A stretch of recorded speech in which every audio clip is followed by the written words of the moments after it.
Misfits 20 just got announced, and well, I'm going to give you guys my thoughts on this card. I know a lot of people have negative reactions towards this card, but I'm going to enlighten you guys on the positive side of things and then give you guys my criticism of this card.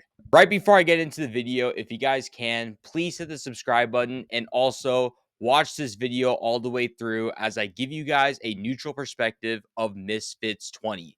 Now, Misfits 20, if you look at it at face value, it is not a good card.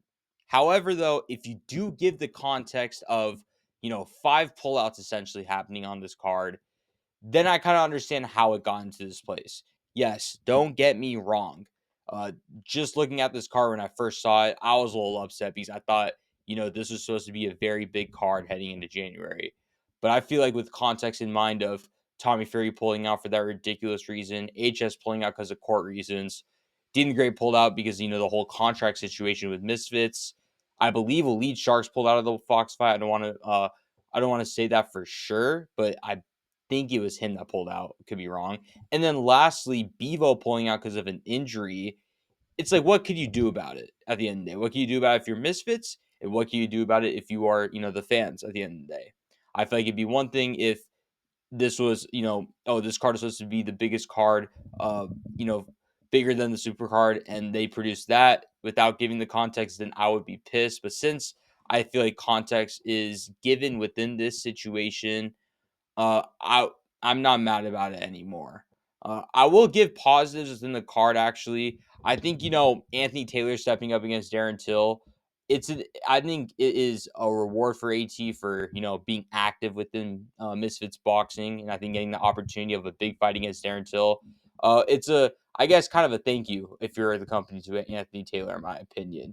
And along with that, thank you from Misfits to Anthony Taylor. Darren Till coming into this scene is actually very exciting to watch. I know there's still a few weeks left into the card, but I actually really hope Darren Till makes spaces and just kind of talk shit.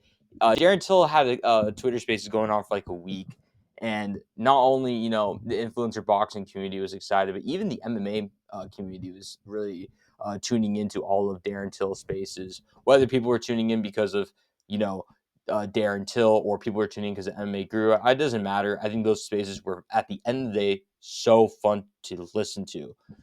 But yeah, outside of that fight, I think, Wade concept, getting into the ring, I wouldn't have thought about this for years to come. I know everyone asked if Wade would ever step into the ring, and man, Wade is finally doing it. Wade is finally stepping into the ring, and I think that's an exciting, person to watch within this card, and it has a storyline, within Wade getting kicked out in Misfits, and now, he is, I guess, on enemy territory going into the Misfits boxing promotion.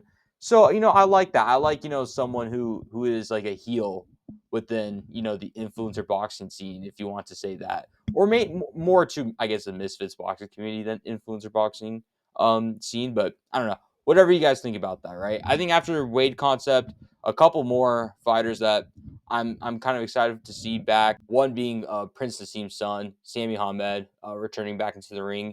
He got a big win back in August of Misfits 17.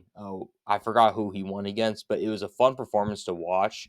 Another fight that I think is kind of cool, or I should say a fighter to kind of see back into the ring, Carla Jade. Now, I know her performance against Nikki.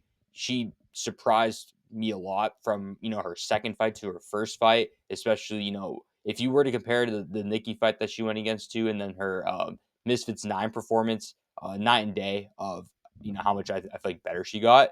And to kind of coming back into the ring in January, I want to see how much she improves. And I think for sure it's a good step up within competition going into BKFC fighter. At the end of the day, those BKFC fighters are tough as nails.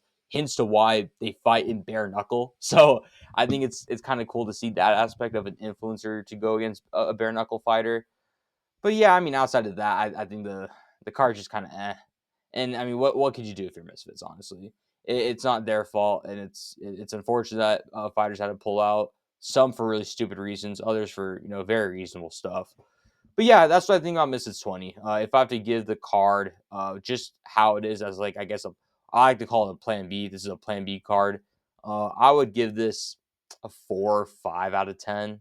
I feel like it's mainly carrying up to a 4 or 5 because of Darren Till being on this card, and honestly, the Wade concept being on this card is really holding a lot of weight of Misfits 20. And yeah, man, I think, I can't wait to see what happens. I'll give you guys my predictions on fight week of this card. So if you guys can, please subscribe to my channel. I would really appreciate it. Anyways, I'll see you guys on the next video. Peace.